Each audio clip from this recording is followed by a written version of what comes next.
오늘 우리에게 주시는 하나님의 말씀은 누가복음 10장 25절에서 37절까지 말씀입니다. 누가복음 10장 25절에서 37절까지의 말씀입니다. 신약 110면에 있습니다.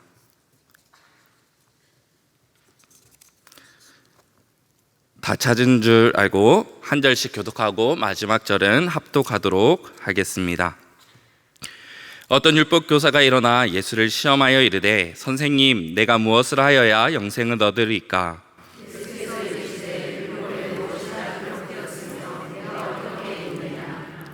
대답하여 이르되 내 하나님, 내 마음을 다하며 목숨을 다하며 힘을 다하며 뜻을 다하여 주 너의 하나님을 사랑하고 또한 내 이웃을 내 자신같이 사랑하라 하였나이다.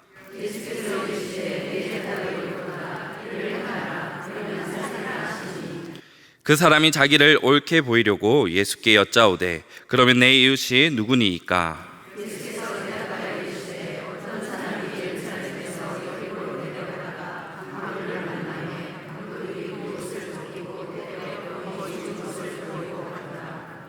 마침 한 제사장이 그 길로 내려가다가 그를 보고 피하여 지나가고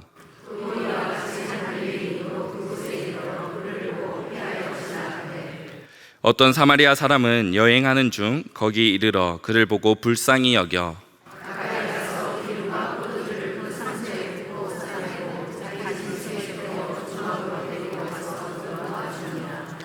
그 이튿날 그가 주막 주인에게 데나리온 2를 내어주며 이르되 이 사람을 돌보아 주라. 비용이 더 들면 내가 돌아올 때에 갚으리라 하였으니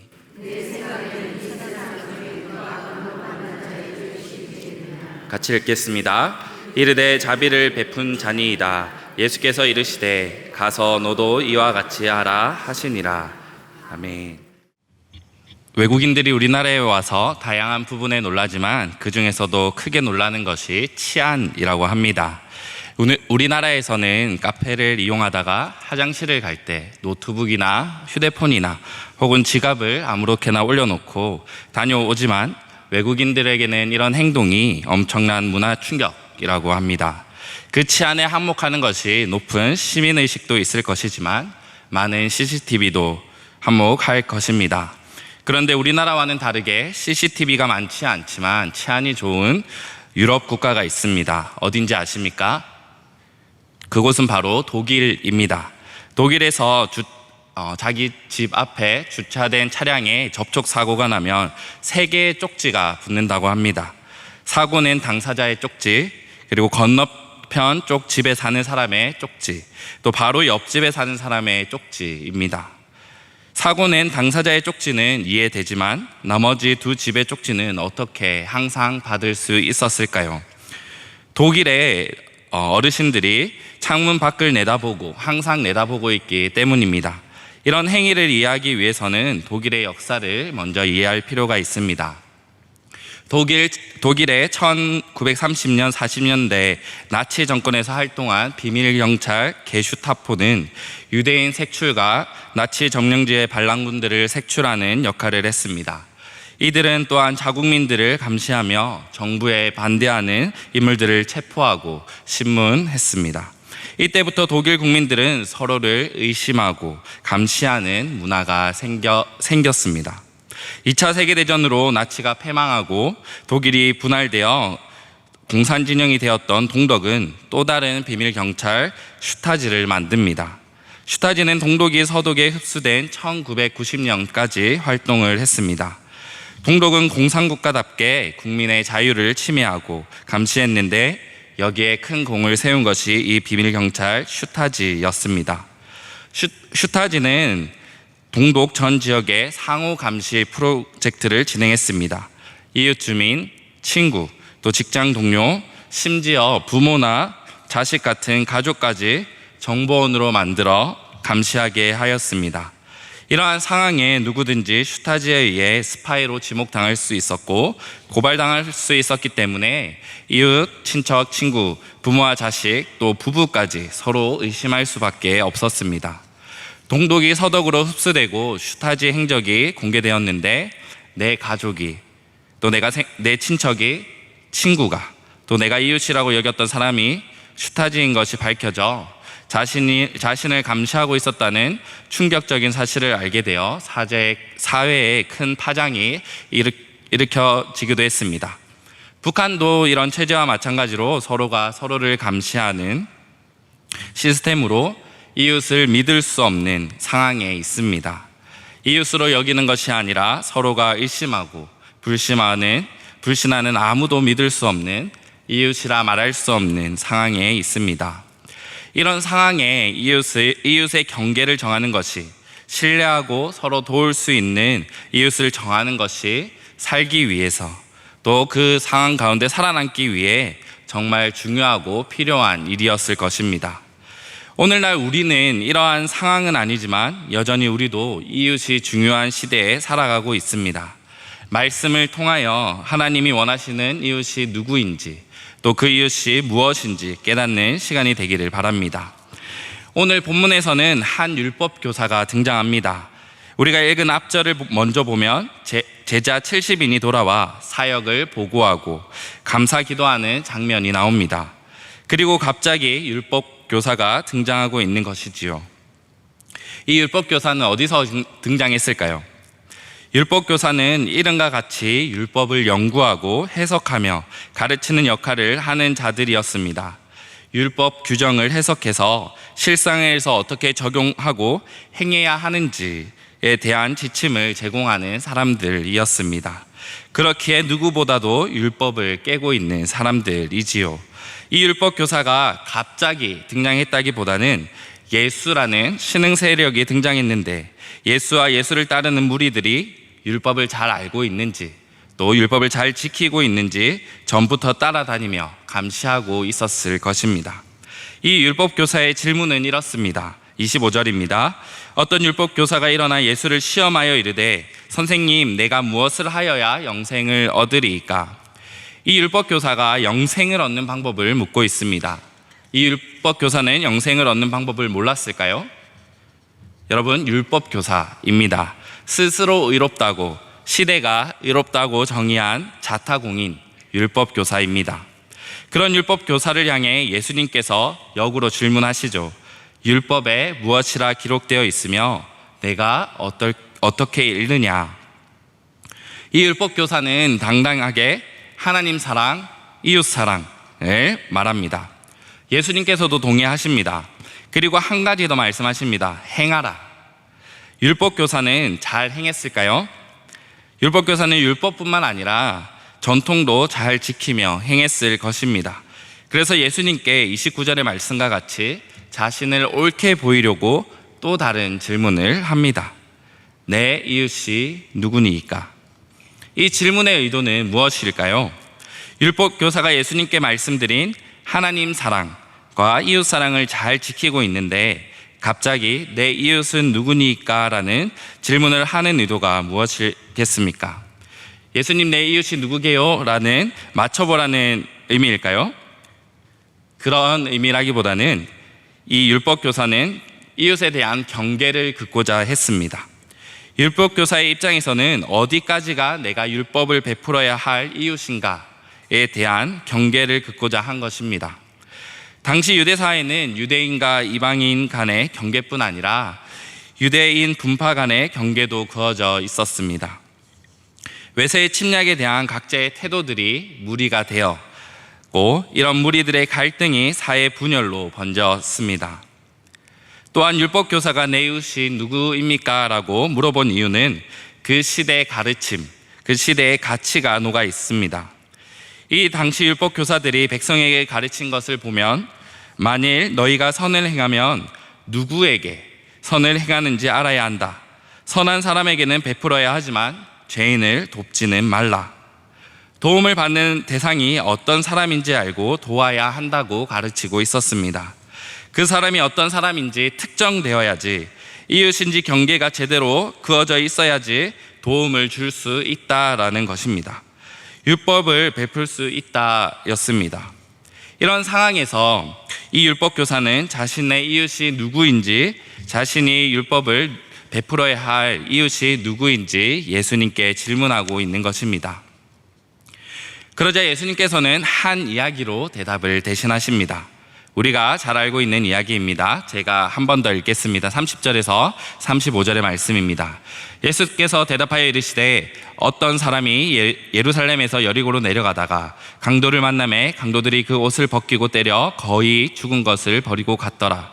마침 한 제사장이 그 길로 내려가다가 그를 보고 피하여 지나가고 또 이와 같이 한 레위인도 그곳에 이르러 그를 보고 피하여 지나가되 어떤 사마리아 사람은 여행하는 중 거기에 이르러 그를 보고 불쌍히 여겨 가까이 가서 기름과 포도주를 그 상처에 붓고 싸매고 자기 짐승에 태워 주막으로 데리고 가서 돌보아 주니라. 그 이튿날 그가 주막 주인에게 데나리온 2를 내어주며 이르되 이 사람을 돌보아 주라. 비용이 더 들면 내가 돌아올 때에 갚으리라 하였으니, 어떤 사람은 예루살렘에서 여리고로 내려가다 강도를 만나 거의 죽을 위기에 처했습니다. 그런데 본문에는 이 사람의 조건, 혹 신분이나 인종이나 지역 출신, 당파, 질병이 있는지 없는지, 혹은 부정한지 부정하지 않은지 등 이 강도 만난 사람이 어떤 사람인지 특정할 수 있는 힌트는 전혀 제공되어 있지 않습니다. 또 어떤 이유와 목적으로 성전에 방문하기 위함인지, 단순히 여행인지, 또 물건을 사고 파는 상인인지 등 예루살렘에서 여리고로 왜 갔는지 나타나 있지 않습니다. 단지 예루살렘에서 여리고로 내려가고 있던 어떤 사람으로 언급되고 있습니다. 이 시대 역사가 요세푸스의 기록에 따르면 실제로 이 시대에 예루살렘과 여리고로 가는 길에는 많은 약탈이 일어났다라고 기록하고 있습니다. 이 길이 협곡과 산악 지형으로 강도들이 숨기 쉬운 지형이었고 실제로 숨어 있다가 여행객들을 노리고 약탈했다라고 합니다. 이렇게 강도당한 어떤 사람은 한 인간의 또 한 이웃의 도움이 절실히 필요한 사람이었습니다. 이렇게 도움이 절실한 사람에게 총 3명의 사람이 지나갑니다. 첫 번째 사람, 제사장입니다. 어떻게 합니까? 그를 보고 피하여 지나갑니다. 두 번째 사람, 레위인도 마찬가지입니다. 그를 보고 피하여 지나갑니다. 왜 피하고 지나갔을까요? 피하고 지나가다라는 단어는 사체를 만지거나 가까이 함으로써 오염, 또 부정하게 되는 것을 피하려 했다는 의미가 담겨 있습니다. 제사장과 레위인은 이 사람을 통해서 자신들이 부정하게 될 가능성이 있어서 피해서 지나간 것입니다. 율법을 지키는 행위였고 시대가 가르치는 것을 지키는 행위였습니다. 그렇다면 이 두 사람의 행동을 비판할 수 있을까요? 왜 돕지 않고 지나갔냐고 따져 물을 수 있겠습니까? 제사장과 레위인들은 그 당시 그들이 사는 세계 안에서 성전과의 관련성, 성전에서 일하는 그 관련성과 말씀, 율법과의 관련성으로 그들은 모범적인 신앙인들로 칭송받았고 그들의 모든 행위는 명백히 의로운 것으로 간주되었습니다. 그렇기 때문에 이들이 강도당해 죽어가는 사람을 돕지 않은 것을 비판할 사람은 단 한 사람도 없었고 도리어 의롭다고 잘한 일이라고 생각하고 칭찬했을 것입니다. 그들이 의의 모범이었고 표본으로 여겨졌기 때문입니다. 여기서 잠시 이야기를 멈추고 지금 질문하는 사람은 율법교사입니다. 이 이야기 속에 율법교사는 등장하고 있지 않습니다. 제사장과 레위인만 등장하고 있습니다. 제사장들과 레위인의 역할은 제사에만 있는 것이 아니라 율법을 가르치는 일도 했습니다. 이것이 두드러지는 시기는 북이스라엘과 남유다가 멸망하고 성전이 없는 포로기 시절, 제사장들은 율법을 가르치는 일을 적극적으로 했습니다. 대표적인 인물로 학자이자 제사장인 에스라가 있습니다. 레위인들은 율법을 가르치는 제사장들의 보조 업무를 담당하면서 신약에 나오는 서기관 그룹으로 등장하게 됩니다. 예수님의 이야기에 율법 교사가 등장하지 않는 것처럼 보이지만 실제로 등장하지 않는 것이 아니라 제사장과 레위인이 바로 율법 교사이며 또 그와 같은 계열, 같은 대우를 받던 사람들입니다. 율법 교사가 자신은 그들과 다르다고 할 수 없는 제사장, 레위인이 바로 율법 교사하고 서기관이었습니다. 이렇게 제사를 또 예배를 담당하고 말씀을 가르치기를 담당하고 있는 이들이 하나님 사랑, 이웃 사랑을 통해 영생을 얻을 수 있다고 고백하는 이들이 강도당해 죽어가는 사람을 내버려 두고 피해 지나갔습니다. 율법을 이야기하면서, 의를 이야기하면서, 하나님을 사랑한다고, 이웃을 사랑한다고 고백하면서 피해 지나갔습니다. 이들의 입장에서는 강도당한 자는 그들의 이웃이 아니었기 때문이죠. 그들의 기준, 그들의 가치, 그들의 세계관으로 이웃이라 할 수 없었기 때문에 피해 지나간 것입니다. 하지만 성도 여러분, 정말 하나님의 의도가 그러셨을까? 하나님께서 그들에게 특정되지 않은 강도당한 자는 이웃이 아니다라고 말씀하셨을까요? 어떤 사람이기 때문에 그를 특정할 무엇인가가 알 수 없어서 그들의 기준으로 이웃이라 말할 수 있는 특정 요소가 정의되어 있지 않았기 때문에 이웃이 아니다라고 말씀하셨을까요? 이들은 율법 안에 담긴 하나님의 참된 사랑은 깨닫지 못하고 겉모습만, 또 형식에만 매몰되어 지키기 바빴습니다. 그것이 이들의 한계였습니다. 보이는 것에만 집중한 이들의 한계였습니다. 율법을 목숨을 걸고 지키는 것이 하나님을 향한 사랑이라고 생각한 것입니다. 그것으로 그들은 하나님을 향한 사랑을 다 한다고 생각을 했고, 그것으로 구원받을, 또 영생을 얻을 자격이 있다고 생각한 것입니다. 이들은 하나님께서 먼저 우리를 사랑하심을 알지 못했습니다. 요한일서 4장 19절의 말씀입니다. 우리가 사랑함은 그가 먼저 우리를 사랑하셨습니다. 우리가 하나님을 사랑한 것이 먼저가 아니라 하나님이 우리를 사랑하신 것이 먼저입니다. 우리가 무엇을 잘 지켜서 그 대가로 우리를 사랑하신 것이 아니라 우리가 하나님을 향해 사랑을 드리고 이웃 사랑을 행해서 하나님께서 우리를 사랑하신 것이 아니라 율법을 목숨을 걸고 지키고 전통을 철저하게 지켜서 우리를 사랑하고 구원하신 것이 아니라 불쌍히 여김을 받아야 하는 상황, 죄로 인해 죽을 수밖에 없는 우리를, 죽음의 구렁텅이로 걸어가고 있는 우리를, 삶의 목표와 방향을 잃고 방황하는, 하나님으로부터 계속해서 멀어져 가는 우리를 하나님께서 먼저 사랑하신 것입니다. 율법의 역할은 그저 우리가 죄인임을 깨닫게 하는 것일 뿐입니다. 율법을 아무리 죽어라 지킨다고, 율법에 목숨을 걸어서 지킨다 해도 율법으로 구원을 얻을 수 없습니다. 오직 십자가로만 가능합니다.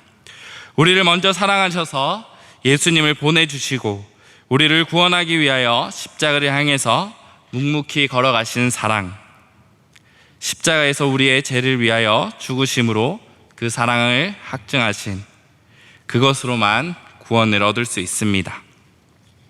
마지막으로 예수님께서는 사마리아인을 등장시킵니다. 사마리아인들은 유대인들에게 어떤 인물이죠? 부정하기 그지없는 인물입니다. 그런 사마리아인을 시대가 의인으로 정한 제사장, 또 레위인과의 비교 대상으로 등장시킨 것입니다. 이 사마리아인은 어떻게 했습니까? 혼합 숭배로 인해 유대인들은 부정하다고 여기고 있었지만 사마리아인들도 하나님을 믿었던 사람들입니다. 그들이 읽던 모세오경에도 사체를 만지면 부정하게 된다는 율법 조항이 있었습니다. 하지만 사마리아인은 어떻게 행동하죠? 불쌍히 여기는 마음이 부정하게 되는 것보다 더 커서 강도당한 사람을 자신이 먹을 음식과 또 돈과 시간을 기꺼이 들여 돕습니다. 자신이 먹어야 하는 올리브 기름과 포도주를 섞어 강도당한 자의 상처에 바릅니다. 더 나아가 그를 주막으로 데리고 가서 자신의 돈과 시간을 내어 돌보아 줍니다. 사마리아인과 아무 상관없는 자임에도 불구하고 말입니다. 그런데 여기서 끝이 아닙니다. 아직 깨어나지 않은 강도당한 자를 끝까지 돌보기 위해 주막 주인에게 돈을 추가로 지불하고 있습니다. 데나리온 둘을 이 사람을 위해서 내어줍니다. 오늘 가치로 이틀치 1당 정도입니다. 이것이 모자란다면 돌아오는 길에 더 내겠다라고 말하고 있습니다. 어떻게 이럴 수 있습니까? 제사장과 레위인과 다르게 사마리아인은 어떻게 이런 행동을 할 수 있었습니까? 이 사마리아인은 제사장과 또 레위인과는 다르게 하나님의 마음을, 하나님의 그 사랑을 알고 있었기 때문입니다. 본인을 부정하게 만들 수 있는 여러 율법에도 불구하고 그 율법을 뛰어넘는 하나님의 참된 사랑을 알았기 때문에 사마리아인은 불쌍히 여김으로 강도당한 자를 도울 수 있었습니다. 이 사마리아인에게는 이웃을 사랑하는 일에 있어 어떤 사람이 어떤 사람인지 중요하지 않았습니다. 이 사람의 신분이 중요하지 않았고, 인종이 중요하지 않았고, 당파가 중요하지 않았고, 지역 출신이 중요하지 않았고, 어떤 질병이 있는지 중요하지 않았습니다. 나를 부정하게 하냐, 부정하지 않냐가 중요하지 않았습니다. 또 나에게 이득이 되냐, 손해가 되냐가 중요하지 않았습니다. 자격 없는 자신을 불쌍히 여겨주신 그 하나님의 사랑에 그저 불쌍히 여기는 마음으로 그 이웃에게 사랑을 행할 수 있었습니다. 자신의 희생을 기꺼이 감수할 수 있었습니다. 사랑하는 성도님들, 하나님께서는 누구를 의롭다 하시겠습니까? 시대가 의롭다 정의한 제사장과 레위인이겠습니까? 알맹이는 빠져버리고 겉 형식만 남은 율법과 전통을 목숨을 걸고 지키고 있는 율법 교사들입니까? 아니면 유대인들에게 부정한 취급을 당한 사마리아인입니까? 하나님의 사랑을 알고 영혼을 향해 불쌍히 여기는 마음을 가지고 자신의 것을 기꺼이 희생하는 사랑을 행하는 사마리아인입니까? 36절의 말씀입니다. 내 생각에는 이 세 사람 중에 누가 강도 만난 자의 이웃이 되겠느냐? 율법교사는 처음에 누가 이웃인지 경계를 긋고자 질문을 했습니다.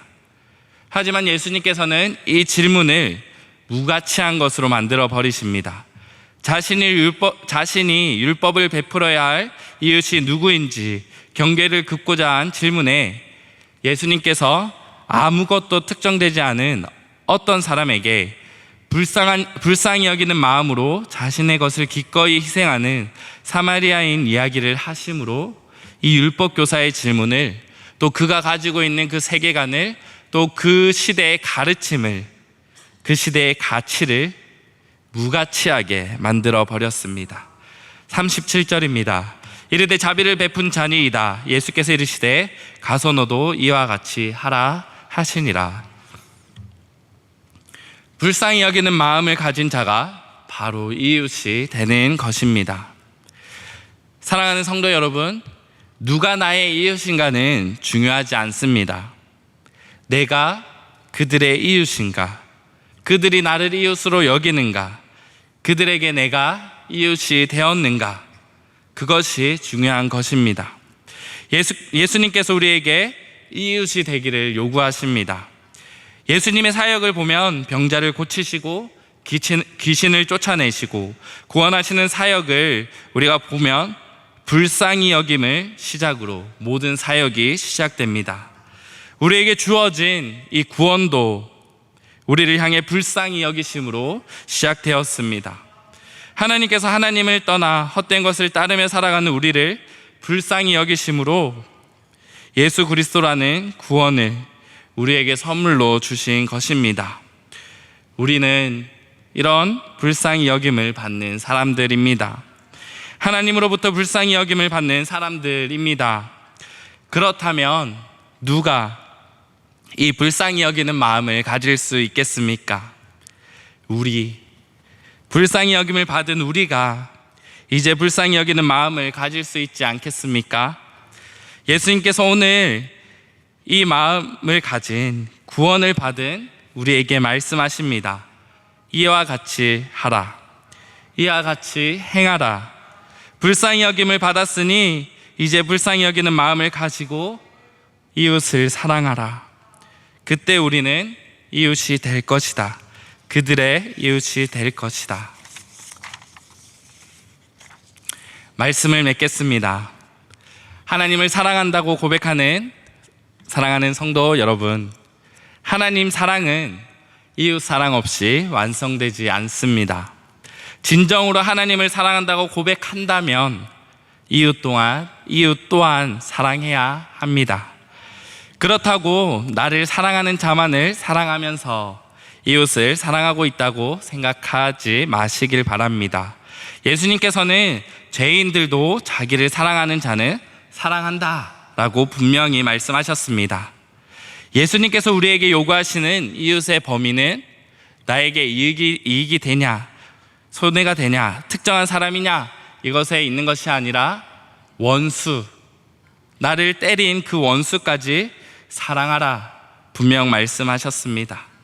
원수도 사랑하고 선대하며 아무것도 바라지 말고 꾸어주라 말씀하셨습니다. 사랑하는 성도 여러분, 하나님 사랑, 이웃 사랑을 행함으로 하나님의 나라 백성답게 살아가는 여러분이 되기를 간절히 바랍니다. 기도하시겠습니다. 우리를 끝까지 사랑하시는 하나님, 감사합니다. 아무 자격 없는 우리를 불쌍히 여겨주셔서 구원하여 주신 주님께 감사를 드립니다. 이제는 우리가 하나님의 마음을 본받아 불쌍히 여기는 마음을 가지고 이 세상 가운데 나아가게 하시고, 나를 사랑하는 사람만 사랑하는 것이 아니라 모든 사람, 원수까지도 사랑을 행하는 우리가 될 수 있도록 주님의 힘과 능력을 더하여 주시옵소서. 우리의 삶에 늘 함께하여 주시옵소서. 그래서 우리의 사랑 행함과 걸음을 통해 그들이 우리를 이웃으로 여기고 우리의 선한 일을 보고 그들이 하나님께 영광을 돌리게 하여 주시옵소서. 감사합니다. 사랑합니다. 예수 그리스도 이름으로 기도합니다. 아멘.